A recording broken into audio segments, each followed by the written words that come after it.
I was 40 minutes away from giving my husband one of my kidneys when his phone rang. A name I had never seen before appeared on the screen. I was already wearing a hospital gown. The IV was already taped into my arm. The doctors were preparing the final steps before surgery. After 11 years of marriage, I was moments away from giving my husband the ultimate gift, a part of my own body so he could have another chance at life. I thought I was saving the man I loved. I thought I was protecting our future. But then his phone rang. The first time, he ignored it. The second time, only 3 minutes later, I saw his face change. His hands started shaking, and when I looked at the screen, I saw a name that would completely change the way I saw my husband forever. Melissa. I had never heard that name before. Not once in 11 years. Not during our late-night conversations, not during family dinners, not during the months when I was preparing my body for surgery, but in that hospital room, 40 minutes before I was supposed to give him my kidney, I discovered that my husband had been hiding a secret for months. A secret that made me question everything. The marriage, the promises, the sacrifices, and the man I thought I knew. Because what happened in that room was not just about a phone call, it was about the moment a woman discovered that love without honesty can become something painful. My name is Grace Whitfield, and this is the story of the day I almost gave my husband a part of myself before discovering he had already given his heart to someone else. Before that morning, I believed Daniel Foster and I had built something unbreakable. I believed we were one of those couples who had survived the difficult seasons and came out stronger. I met Daniel when I was 20 years old. It was a rainy evening during my junior year of college. I was sitting in the basement of the university library, struggling to finish an assignment while the power was out across campus. The only light came from students' phones and emergency lights on the walls. I remember holding my phone above my textbook, trying to read, when a voice came from the table across from me. "You're going to hurt your eyes doing that." I looked up. Daniel was sitting there doing the exact same thing. He was holding his phone above his own textbook. We laughed. That small moment became the beginning of everything. We spent the rest of the night talking instead of studying. We talked about our families, our dreams, the kind of lives we hoped to build someday. I didn't know then that the stranger sitting across from me would become my husband, my best friend, and eventually, the person who would break my heart. Over the next few years, Daniel and I grew closer. He was steady, reliable, kind. He wasn't the loudest person in the room, but he was the person people trusted. He remembered birthdays. He checked on friends when they were struggling. He noticed the small things. Those were the qualities that made me fall in love with him. When we got married, I truly believed I had chosen my forever. Our wedding wasn't perfect. The rain came unexpectedly. The decorations were not exactly how we planned. But when Daniel held my hands and promised to stand beside me through everything, I believed every word. And for many years, he proved me right. Our marriage had ordinary problems. We argued about money. We disagreed about little things. We had stressful moments. But there was always love underneath it. Daniel was the person who held me when my father became sick. He was the person who encouraged me when I started my career as a physical therapist. He was the person I called first when something exciting happened. For 11 years, I believed Daniel was my safe place. Then came the diagnosis. It started with a routine medical checkup, a few numbers on a test result that didn't look right. At first, we weren't worried. Doctors often investigate things that turn out to be harmless. But this time was different. Daniel was diagnosed with polycystic kidney disease. His kidneys were slowly failing. The doctor explained that the condition had likely been developing for years. At that moment, our entire future changed. The man who had always taken care of everyone else suddenly needed help himself, and I watched the person I loved become weaker. The energetic man who used to plan weekend trips became exhausted after simple activities. The person who always had solutions suddenly had questions he couldn't answer. Eventually, dialysis became part of our lives. 3 times a week, 4 hours at a time. I sat beside him while a machine did the work his body could no longer do. And every time I watched him connected to that machine, I felt helpless. I wanted to do something, anything. Then the doctor mentioned a transplant. A kidney from a living donor could give him a better chance. Before Daniel could even say anything, I knew my answer. I wanted to be tested. I wanted to donate. I remember Daniel looking at me in disbelief. "Grace, you don't have to do this." But I had already made my decision. I want to, and I meant it. I wasn't being forced. I wasn't afraid. I loved him. I believed that was what marriage meant. When someone you love is fighting for their life, you stand beside them. The testing process took months. Blood work, medical exams, appointments, questions about my health and my reasons for donating. Every step confirmed that I was a good match. I remember the day the transplant coordinator called and told me I had been approved. I cried. Not because I was scared, because I felt relieved. I thought we had finally found our way through the hardest chapter of our lives. I called Daniel immediately. His reaction was emotional. He told me he didn't know what he had done to deserve someone like me. At the time, I thought those words came from gratitude. Years later, I wondered if they came from guilt. Because while I was preparing to give him my kidney, Daniel was hiding something from me. And I would not discover the truth until the exact moment when there was no more time left to hide. While I was celebrating the fact that I could save my husband's life, Daniel was already becoming a different person. At first, I didn't notice. And that is something I have struggled with for a long time. I have asked myself so many times how I could have missed the signs. How could I have been preparing for one of the biggest sacrifices of my life while something so important was happening right in front of me? But the truth is, when you love someone deeply, you don't always look for reasons to doubt them. You look for reasons to believe them. And I had spent 11 years believing Daniel. The first few changes were small, things most people would never think twice about. Daniel started spending more time on his phone. At first, I didn't care. Everyone uses their phone more these days. He had work messages, emails, calls. Nothing about it seemed strange. Then he started taking certain calls outside. Sometimes he would walk into another room. Sometimes he would step onto the back porch and close the door behind him. When I asked if everything was okay, he always had an explanation. Just work. Just a client. Nothing important. And because I trusted him, I accepted those answers. Looking back now, I realize I was not ignoring signs because I was careless. I was ignoring them because I was focused on something much bigger. I was focused on saving his life. My days revolved around appointments, medical tests, research, preparing myself physically and mentally for surgery.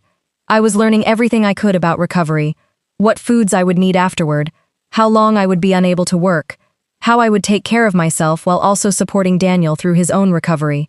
My entire world was built around getting us through that moment, and Daniel knew that. He knew exactly how committed I was. He knew how much this meant to me. That is what makes what happened later so difficult to understand. Because he wasn't unaware of my sacrifice. He watched me make it. A few months before the surgery, Daniel attended a work conference. It was something he did every year. 3 days away. Meetings, presentations, networking, nothing unusual. I remember helping him pack. I remember telling him not to overwork himself. I remember kissing him goodbye and telling him I couldn't wait for him to come home. I had no idea that trip would become the beginning of the secret that would destroy everything. At that conference, Daniel met Melissa Grant. She worked for another insurance company. According to Daniel, the first conversation was innocent. A discussion about work. A conversation between two people in the same industry. Something that could have ended there. But it didn't. They exchanged numbers. At first, it was about professional information, sharing documents, talking about work problems. Then the conversations changed. The messages became longer, more personal, and eventually, something that started as a simple connection became something Daniel chose to hide from me. While I was going through medical tests to see if I could give him a kidney, Daniel was building a relationship with another woman. I didn't know. I continued living my life believing we were fighting the same battle. But we weren't. I was fighting for our marriage. Daniel was slowly stepping away from it. The first time he came home after the conference, I noticed something different. Not enough to accuse him, not enough to suspect anything, just something small. A distance. He was physically there, but part of him seemed somewhere else. I asked him if he was okay. He smiled and said he was just tired. I believed him. That became the pattern. Every time something felt different, there was an explanation. Every time my instincts questioned something, my trust answered louder. Because Daniel was not just my husband, he was the man I had chosen to spend my life with. And when you have spent 11 years believing someone is honest with you, your first reaction is not suspicion, your first reaction is trust. By the time the surgery date was scheduled, I was completely committed. Everything was prepared. The doctors had approved everything. Our families knew. Everyone kept telling me how amazing it was that I was willing to do this. They saw a devoted wife. They saw a marriage strong enough to survive anything. And Daniel stood beside me, accepting every word. That is the part I still think about. Everyone praised my love. Everyone praised my sacrifice. And Daniel allowed it. He sat there while people told him how lucky he was. He watched my family celebrate the fact that I was saving him, but he never told me the truth. The closer we got to the surgery, the stranger Daniel became. Sometimes I would catch him staring into space. Sometimes he looked like he wanted to say something. I would ask him what was wrong. He would always say the same thing. Nothing. I thought he was scared about the surgery, and maybe he was, but now I know there was something else. He was carrying a secret. A secret that was about to come out at the worst possible moment. The night before the surgery, we barely slept. We lay in bed holding hands. Daniel told me he was afraid. He told me he was scared something would go wrong. I comforted him. I told him everything would be okay. I told him we would get through it together. Those words still stay with me, because at that moment I meant them. I was still the woman who believed in us, the woman who believed love could survive anything. The next morning, we drove to the hospital before sunrise. The streets were quiet. The world felt strangely peaceful. I remember looking out the car window and thinking about our future. I imagined Daniel getting stronger. I imagined us traveling again. I imagined growing old together. I had no idea that future was about to disappear before I even entered the operating room. When we arrived, everything happened quickly. Paperwork, final checks, blood tests, hospital gowns. The nurses moved around us with practiced confidence. They had done this many times before. But for me, it was the biggest moment of my life. I remember lying in that hospital bed and looking at Daniel through the curtains separating our rooms. He reached for my hand. "Grace," he said softly. "Thank you." I smiled. "I love you." And he looked away. At the time, I thought he was emotional. I thought he was overwhelmed. But now I wonder if that was the moment when he realized he could no longer continue hiding the truth. Because 40 minutes later, his phone rang, and everything changed. The phone rang at 8:40 in the morning. I remember the exact time because, after everything happened, that moment became permanently frozen in my mind. 8:40, 40 minutes before I was supposed to be taken into surgery. The ringtone itself was nothing special. Just a normal sound. A sound that, under different circumstances, I probably would not have even noticed. But that morning, every small detail mattered. I was lying in the hospital bed, waiting for the biggest moment of our lives, when I heard Daniel's phone ring. He looked at the screen, and everything about him changed. It was subtle, a small movement, a quick reaction. But I knew Daniel. I had spent 11 years learning his expressions, his habits, his moods, and I knew something was wrong. He quickly turned the phone face down. I watched him carefully. "Who was that?" He looked at me. "Nobody. Nobody." That was his answer. A simple word, but something about it felt wrong. "Nobody is calling you at this time in the morning?" He forced a small smile. "Probably just work." I wanted to believe him. I really did, because believing him was easier. Believing him meant our life was still the same. Believing him meant I could walk into that operating room without fear. So I nodded. I let it go. At least, I tried to. Then 3 minutes later, the phone rang again. This time, I saw the screen before Daniel could reach for it. And there it was. A name I had never seen before. A name that meant nothing to me in that exact second. Melissa. I stared at the screen. Then I looked at Daniel. His face had changed. The color had drained from it. His hand was shaking. And suddenly, I knew. Not everything. Not yet. But enough to know that something was terribly wrong. "Daniel." My voice sounded different. Even to me. "Who is Melissa?" He didn't answer. That silence told me more than words could have. Because if it was innocent, he would have explained immediately. If it was just a coworker, he would have said that. If it was nothing, he would have laughed. But he didn't. He just sat there, silent. A man who had always been able to find the right words, suddenly had none. And in that moment, something inside me started breaking. "Daniel, who is she?" He looked down. "I need to tell you something." I felt my heart drop. Because there are certain sentences you never forget. And that was one of them. "I need to tell you something. Not, it's not what you think. Not, There's nothing going on. Not a denial. A confession waiting to happen. I looked around the hospital room. The machines. The IV. The surgical papers beside me. Everything that represented the sacrifice I was about to make. And suddenly, all of it felt different. Tell me now. My voice was calm. Almost too calm. Because in 40 minutes, they're going to take me away from here and remove one of my kidneys so you can live. Daniel closed his eyes. I know. No. I shook my head. You don't understand. I looked at him. If there is something I need to know, I need to know before that surgery. He was quiet. Then he said the words that changed my entire life. I've been seeing someone. For a moment, I couldn't understand what he meant. The words reached my ears, but my mind rejected them. Seeing someone, those words sounded impossible. What do you mean? Daniel looked away. There is someone else. I stared at him. The room suddenly felt smaller. The sounds around me disappeared. The nurses walking outside. The machines beeping. The hospital noises. Everything became distant. Because the man sitting in front of me had just told me that while I was preparing to give him a kidney, he had been with another woman. How long? My voice was barely above a whisper. Daniel didn't answer immediately. And that pause hurt more than anything. How long, Daniel? 6 months. 6 months. I repeated those words silently. 6 months. For 6 months, I had been attending appointments. For 6 months, I had been preparing my body. For 6 months, I had been believing we were fighting for our future. And for 6 months, my husband had been sharing something with another woman that he hid from me. Does she know about the surgery? Daniel looked down. Yes. That answer hurt differently. Because it meant Melissa knew. She knew what I was doing.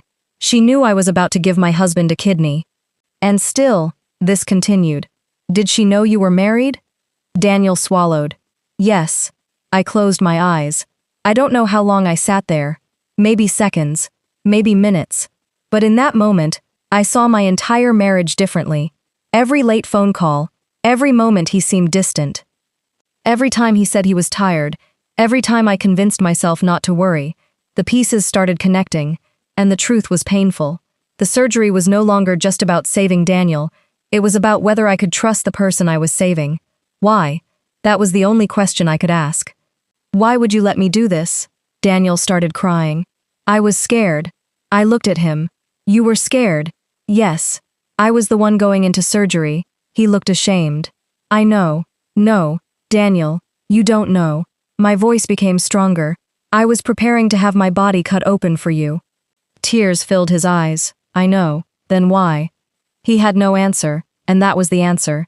He had no explanation that could make it okay. He had no words that could erase the fact that he allowed me to make the biggest sacrifice of my life without giving me the truth. A nurse eventually came into the room. She immediately noticed something was wrong. She looked at both of us. Then she looked at me. Are you okay? I took a deep breath. And for the first time that morning, I made a decision that was only about me. No. I looked at her. I don't want the surgery. The nurse paused. Are you sure? I looked at Daniel. The man I had loved for 11 years, the man I wanted to save, the man I thought would never hurt me this way. Then I looked at the door leading to the operating room, and I knew. Yes, I was sure, because I finally understood something. Saving someone else should never require losing yourself. And that was the moment I chose myself. The nurse looked at me for a few seconds. I could tell she was trying to understand what had happened, without asking questions that were not hers to ask. In her profession, she had probably seen many unexpected moments. Families receiving difficult news. Patients changing their minds. Plans suddenly falling apart. But I don't think she had ever seen a situation exactly like mine. A woman lying in a hospital bed, minutes away from donating an organ to her husband, suddenly withdrawing her consent after discovering a secret. She gently nodded. Okay. That was all she said. No judgment, no pressure, just respect. And somehow that kindness almost broke me. Because for the first time that morning, someone was protecting my choice. Within minutes, the room that had been filled with excitement and preparation became completely different. The transplant team was informed. The paperwork that represented months of planning was stopped. The surgery that everyone believed would happen was cancelled. And suddenly, the thing I had spent months preparing for was gone. But strangely, I did not feel regret. Not at that moment. I felt hurt. I felt betrayed. I felt like my entire reality had shifted. But deep down, there was also something else. A small feeling I had not expected. Relief. Because if that phone call had happened after surgery, if I had discovered the truth afterward, I don't know how I would have carried that pain. I would have woken up with a scar. I would have looked at my body every day knowing I had given a permanent gift to someone who had not been honest with me. But I didn't have to live that reality. The truth came before it was too late. Daniel followed me as I left the room. Grace, please. I kept walking. Please, just let me explain. I stopped, then I turned around, and I looked at him. Really looked at him. For the first time in months, I wasn't looking at my husband. I was looking at the person who had been hiding the truth from me. What exactly are you going to explain, Daniel? He opened his mouth. Nothing came out. Because there was no explanation that could change what happened. You had months to tell me. His eyes filled with tears. I know. You watched me go through testing. I know. You watched me prepare for surgery. I know. You let my family believe I was doing this for a marriage that you were already destroying. His face fell. I never wanted to hurt you. I shook my head. But you did. Those words were simple, but they carried everything. Because sometimes people focus on their intentions. They say they didn't mean to hurt you. They say they didn't plan for things to happen this way. But pain does not disappear because someone claims they never intended it. The damage still exists. The betrayal still happened. And the consequences are still real. I left the hospital that morning without the surgery, without my husband, and without the future I thought I was walking toward. The drive to my sister Rachel's house is something I barely remember. I know I was behind the wheel. I know I followed the roads. But emotionally, I was somewhere else. My mind kept replaying the same questions. How long had this been happening? Who was Melissa? How many times had Daniel looked me in the eyes while hiding the truth? How many moments I thought were real had actually been part of a lie? When I arrived at Rachel's house, I didn't even make it to the door. She saw my car pull in. She knew immediately something was wrong. Maybe it was my face. Maybe it was the way I moved. Maybe sisters just know. She walked outside. Grace? I tried to speak, but nothing came out. And then I broke. Not loudly, not dramatically. I simply collapsed into her arms. The strongest person in everyone's life finally admitted that she couldn't carry everything anymore. Rachel held me while I cried. She didn't ask questions. She didn't tell me what to do. She just stayed, and that was exactly what I needed. Later that evening, when I was finally able to talk, I told her everything. The phone call, Melissa, the 6 months, the surgery, the moment I withdrew consent. Rachel sat silently through the entire story. When I finished, she looked at me and said something I will never forget. Grace, I know you loved him. I nodded. But you have to understand something. She held my hand. Choosing yourself does not mean you stopped loving him. That sentence stayed with me because I had spent my entire life believing those two things could not exist together. I thought if I walked away, it meant I didn't love him enough. I thought protecting myself meant I was selfish. But Rachel helped me see something different. Sometimes the most loving thing you can do for yourself is stop allowing someone else to destroy you. The next few days were difficult. Daniel called constantly. At first I didn't answer. I couldn't. Every time my phone rang, my heart would race. Because a part of me still expected it to be him. A part of me still wanted to hear the voice of the man I married. But another part of me remembered the hospital room, and the phone screen, and Melissa's name. Eventually, Daniel sent a message. I know I don't deserve forgiveness, but please let me explain everything. I stared at the words for a long time. Then I put my phone down. Because I realized something. Daniel wanted to explain what happened, but I was still trying to understand how it happened. Those were two different things. An explanation could tell me why he made those choices, but it could never change the fact that he made them. About 2 weeks later, I agreed to meet him, not because I was ready to forgive him, not because I wanted to fix things. I went because I needed answers. I needed to hear the truth from the person who had hidden it.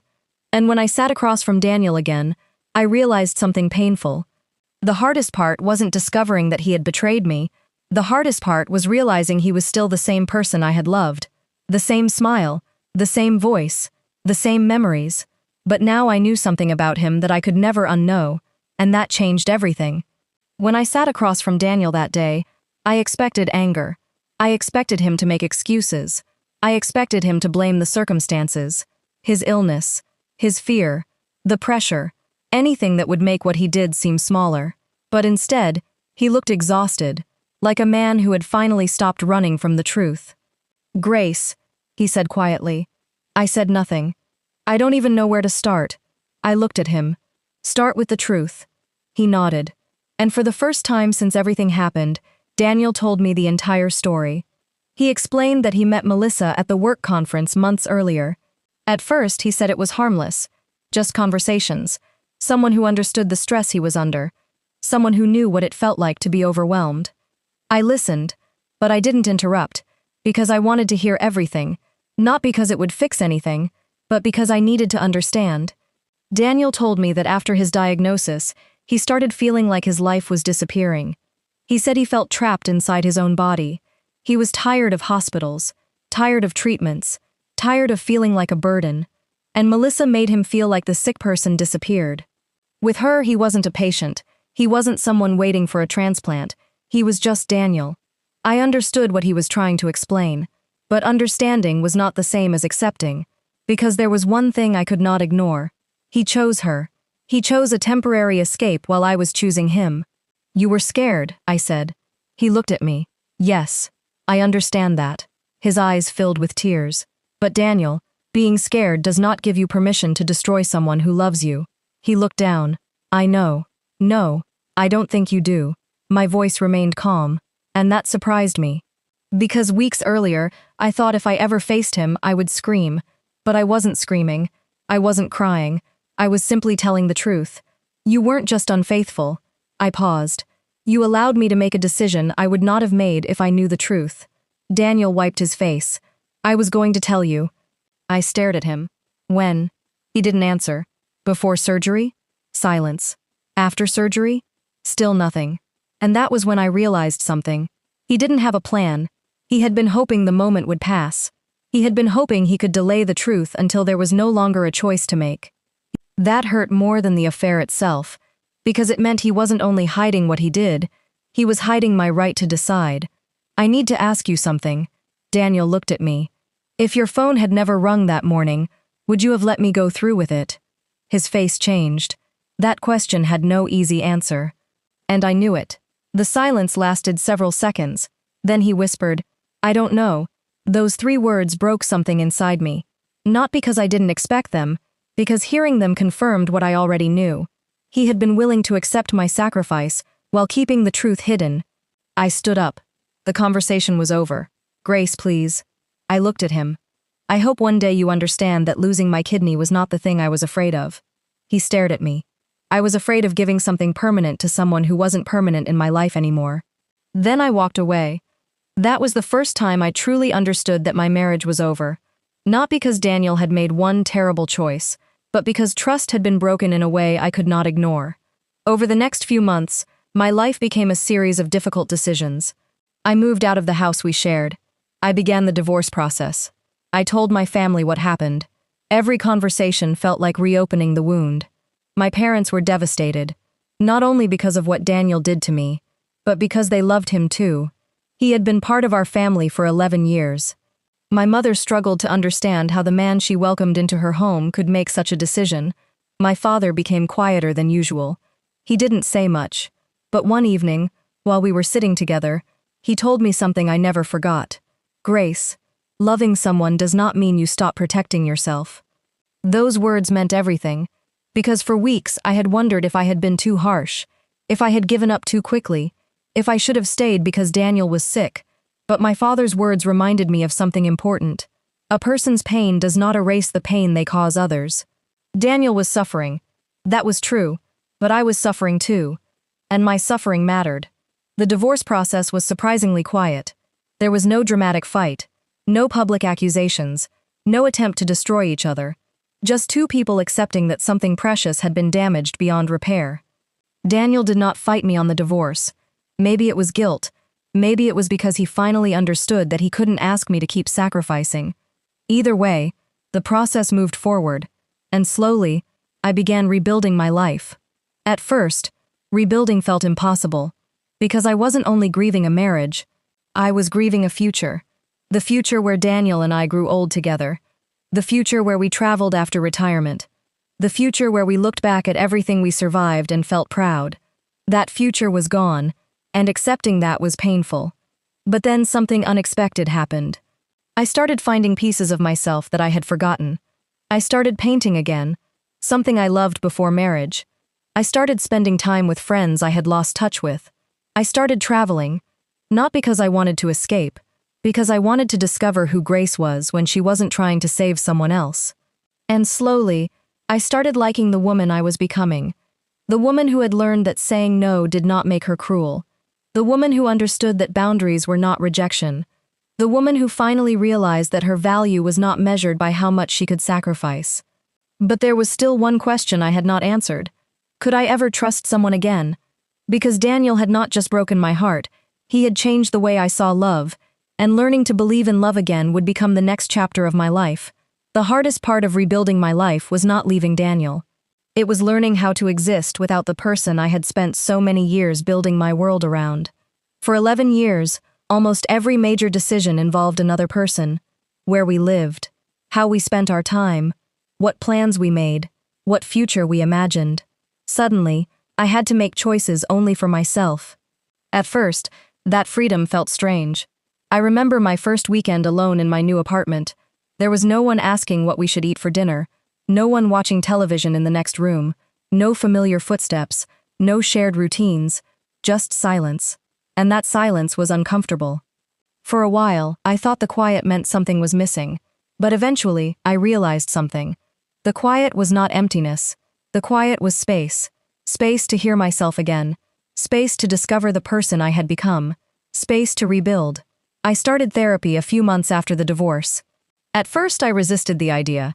I had always been the strong one, the person who helped others, the person who stayed calm when things became difficult. But I eventually accepted something. Being strong does not mean you never need help. Sometimes strength means admitting you are hurting. During one of my first sessions, my therapist asked me a question that stayed with me. Grace, when was the last time you chose something because you wanted it, not because someone else needed it? I opened my mouth to answer, but I couldn't, because I realized I didn't know. For years, I had measured my love by what I was willing to give. The more I sacrificed, the more valuable I felt. The more someone needed me, the more secure I felt. And that realization was painful, because donating my kidney had been an act of love, but I also had to admit something uncomfortable. I had spent years believing that my worth came from being needed. My therapist helped me understand that there was a difference between love and losing yourself. Love is giving because you choose to. Losing yourself is giving because you are afraid you won't be enough if you don't. That difference changed everything. Slowly, I began building a life that belonged to me. I started taking care of my health. I started enjoying small moments again.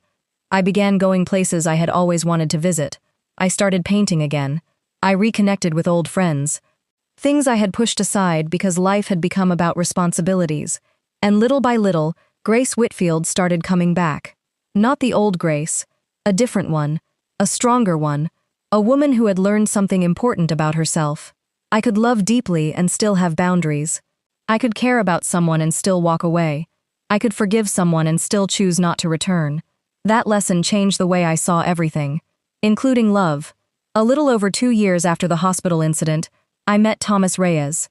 I wasn't looking for another relationship. Actually, I was perfectly comfortable being alone. After everything that happened with Daniel, I thought staying alone might be easier. No risk, no betrayal, no possibility of being hurt again. Thomas came into my life unexpectedly. He was a doctor who occasionally worked with patients from my physical therapy practice. At first, we only spoke about work, treatment plans, patient progress, medical updates, nothing personal. But over time, I noticed something about him. Thomas listened, really listened, and after experiencing what it felt like to be ignored and deceived, that quality meant more to me than anything else. He never rushed me, he never pressured me, he never made me feel like I had to prove myself. The first time I told him about Daniel, I expected him to become uncomfortable. I expected him to see me differently. But instead, he simply listened. I told him everything. The diagnosis, the kidney donation, the phone call, The woman named Melissa, the moment my marriage ended. When I finished, Thomas was quiet for a moment. Then he said something I never forgot. Grace, the strongest thing you did that day was not preparing to give your kidney. I looked at him. It was knowing when to stop. I had never thought about it that way before. For so long, I saw myself as the woman who failed to complete a sacrifice, the woman who walked away, the woman who couldn't save her husband. But Thomas helped me see something different. I was the woman who protected herself when the truth finally came out. I was the woman who made a difficult choice when it would have been easier to ignore the pain. Trusting Thomas did not happen overnight. I wish it had. But healing does not work that way. There were moments when small things reminded me of Daniel. A phone call, a change in plans, a delayed response.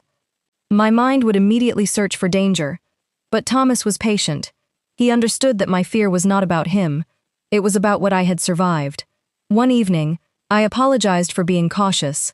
I told him I hated that part of me still expected the worst. He looked at me and said, "Grace, someone broke your trust. It makes sense that rebuilding it takes time." That sentence meant more than he knew, because Daniel had spent months telling me he was sorry. But Thomas showed me what trust looked like, not through promises, through consistency, through honesty, through actions. And slowly, I learned something. Not everyone who enters your life comes to take something from you. Some people come to remind you that love can feel safe again. Years after that hospital morning, I still think about the woman I was lying there, the woman who believed the greatest thing she could do was save someone else. I wish I could tell her what I know now. I would tell her, "You are not valuable because of what you give. You are not worthy because someone needs you. You do not have to destroy yourself to prove your love." Because the truth is, the greatest gift I ever gave was not my kidney. It was finally choosing myself. A few years later, I realized that the phone call I once considered the most painful moment of my life had actually become the moment that changed everything. Not because it was easy. It wasn't. There were months when I struggled to get out of bed. Months when I questioned my own judgment. Months when I wondered how I could have been so sure about someone who was keeping such a huge secret from me. But with time, I stopped asking myself the wrong questions. I stopped asking, how did I not see it? Why wasn't I enough? What did I do wrong? Because those questions placed the responsibility for Daniel's choices on me, and they were never mine to carry. Daniel made his decisions. Daniel chose to hide the truth.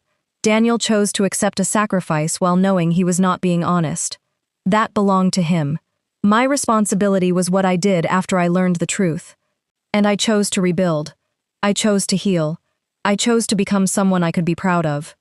I eventually heard what happened with Daniel after our divorce. For a long time, I avoided asking. I knew that keeping track of his life would only keep me connected to a chapter I was trying to close. But sometimes information finds you even when you aren't looking for it. A mutual friend told me that Daniel eventually received a kidney transplant. Not from me, from a distant relative who had stepped forward after learning about his condition. The surgery was successful. His health improved. He was able to return to a more normal life. When I heard that, I expected to feel something stronger. Anger, sadness, maybe even resentment. But what I felt surprised me. I felt relief. Not because I wanted Daniel back. Not because I had forgotten what he did. But because, despite everything, I never wanted him to suffer. That was something I had to accept about myself. The betrayal did not erase the love I once had. It simply changed what I was willing to accept. I could hope someone recovered without needing to be the person who saved them. That was a difficult lesson.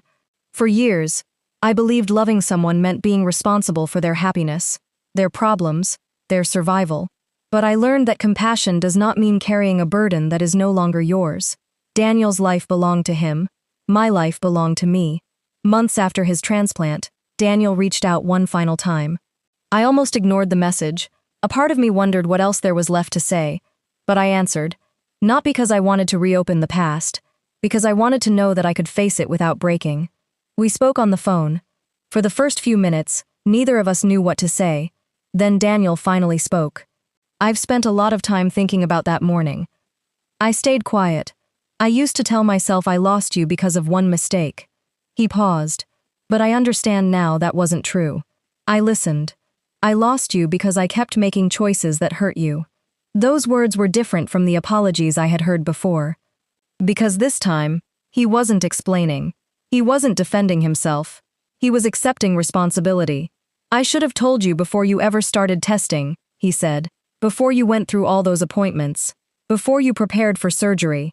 His voice became quiet. "I should have given you the choice." That was the truth I had needed from the beginning. Not an excuse, not a reason. Accountability. "I am sorry, Grace."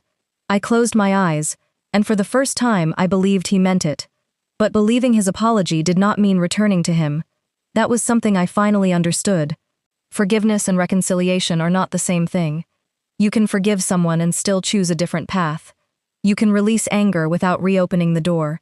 You can wish someone well without allowing them back into the place where they hurt you.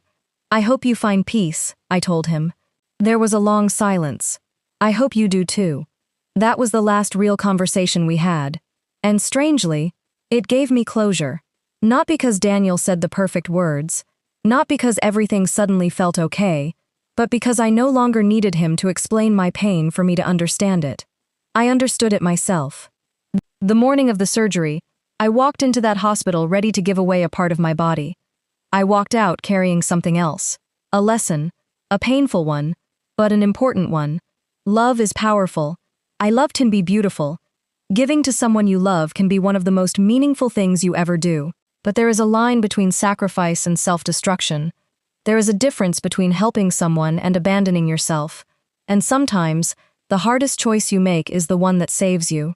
3 years after that hospital morning, I still have both of my kidneys. I still have my career. I still have my family. I still have my name. I still have myself.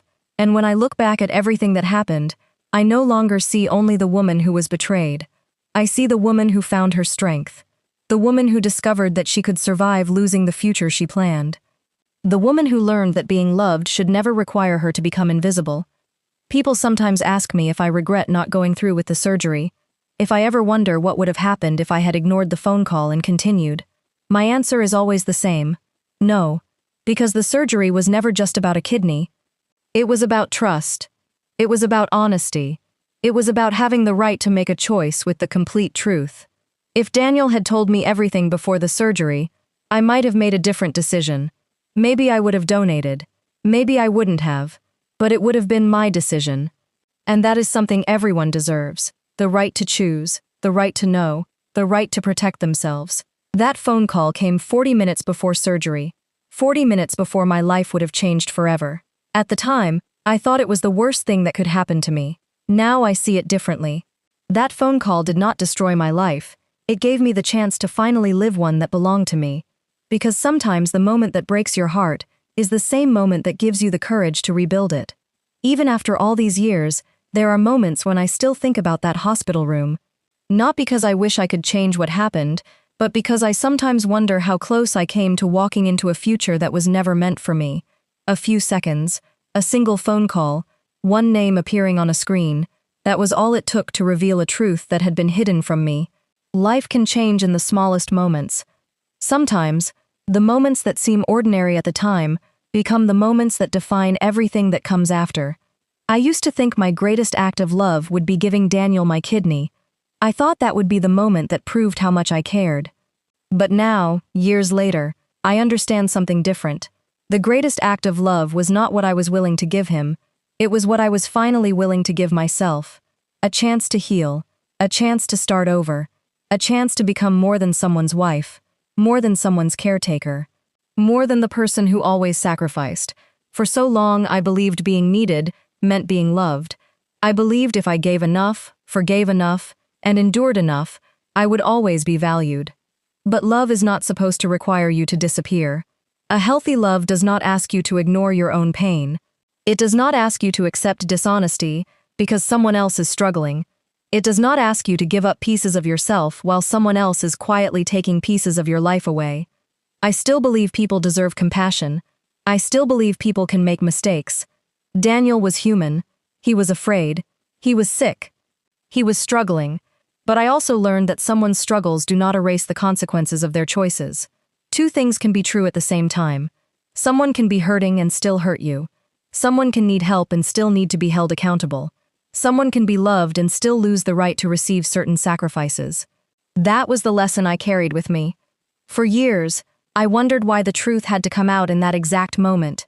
Why couldn't Daniel have told me earlier? Why did I have to discover everything while lying in a hospital bed? Why did it have to happen when I was at my most vulnerable? I don't have all the answers.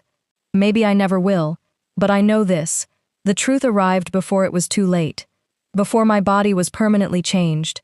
Before I made a decision based on a lie. Before I gave something away that I could never get back. And for that, I am grateful. Today, I live a life I never planned. But it is a life I love. I wake up in a home that feels peaceful. I spend time with people who know my worth. I continue helping others through my work. I continue learning. I continue growing. And every year, I become more comfortable with the woman I see in the mirror. The woman who walked out of that hospital room was broken, but she was also brave. She made one of the hardest decisions of her life when everything inside her was telling her to hold on. She chose herself, and that choice became the beginning of everything.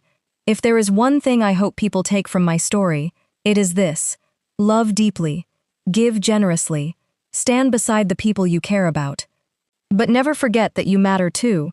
Your kindness matters, your dreams matter, your future matters, and your life should never become the price someone else pays for their mistakes.